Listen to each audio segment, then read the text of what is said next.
Author's note.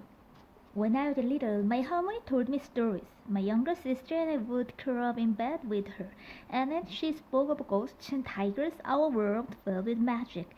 In those moments, I would have sworn I heard tigers outside the bedroom, their sharp claws screeching against the wood cloth. I could practically see their shadows sleeping under the door.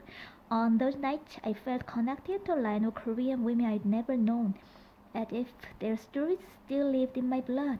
When I listened to harmony, I wasn't part white, part Asian, one quarter Korean mixed. I was just for me. I knew it in my bones. Years later, when I left Hawaii for college, I abandoned the stories, not intentionally, just by accident, as though they slid under my bed and gathered dust. Before long, I forgot they were missing. I didn't know how much I needed them until late in college, when somebody asked if I was Korean. Just a quarter, I answered. The words felt wrong as soon as I spoke them. The answer, quite simple, has always been yes. But somewhere along the way, I started dividing my blood into parts. Wanting to be whole again, I turned back to the stories, reading old fairy tales and searching the internet. But they were different now. These were not my harmony stories. Somehow they had shape shifted. Maybe they had changed. Maybe I couldn't find them. Maybe my harmony had told different versions and invented some entirely. When I asked her to record a story, she waved her hand. Oh, so long ago, she said. I don't know what I say. So, with nowhere else to turn, I wrote my own story. I started with my favorite. Two siblings run from a tiger escaping into the sky to become the sun and the moon. It's a popular story with many variations, but I always felt like the story was hiding something, and I wanted to know its secrets. The tiger in that story is clever and determined. It dressed up as the children's grandmother. It hunts them down. It attempts to trick them, and when that doesn't work, it chases them far and wide. It tries to chase them into the sky.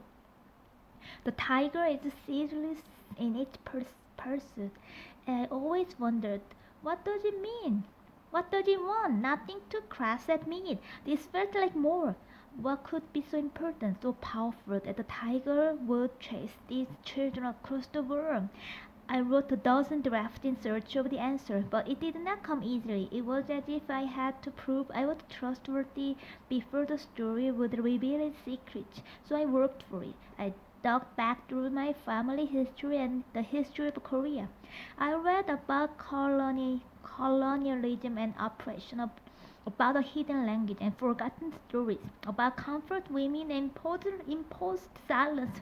But in this dark history, I found strength too. Korean people, Korean women in particular, are fierce and resilient, and as I worked, I understood my harmony and myself better. My research revealed strange coincidences. In an early draft, I'd written about star jars full of magic without really knowing why. The idea had seemed to come out of nowhere. Later, I discovered Choosung, or the seven stars, a deity that watches over children and is often honored by the setting out of bowls or jars. Similarly, my story I invented a small Korean island where the sea perched once a year. While poring over a map of Korea, trying to find the place for my fictional village, I learned that it already exists. Jindo, a seaside island where once a year, due to a combination of tides and maybe just a bit of magic, the ocean really does part. I worked like this, alternating between writing and research, treating these coincidences as clues as if I were piecing together a story that had already been told long, long ago, and I only had to bridge the gaps. I worked my way through history all the way back to the Korean origin myth And there I found the biggest coincidence. Before my research, I had a vague understanding of the origin myth, but for some reason my harmony had never told us this one. It goes like this. Long, long ago, there was a heavenly prince who ruled over earth. His job was easy enough until a bear and a tiger, tired of their wild lives, asked him to turn them human. He said that if they lived in a cave for 100 days and ate only mugwort and garlic, they would become women. The bear succeeded, and the god rewarded her with a human body. Together they created the Korean people. But the tiger was impatient. She wouldn't deal with those conditions. She ran out of the cave and was doomed to a life of stalking through the forest as a beast alone. I'd known about the bear woman, but until then I had never heard about the tiger, and yet in my draft I'd written about a tiger girl who asked the sky god to turn her human. The words had felt right when I wrote them, though I didn't quite understand them. Now, this felt like more than a coincidence.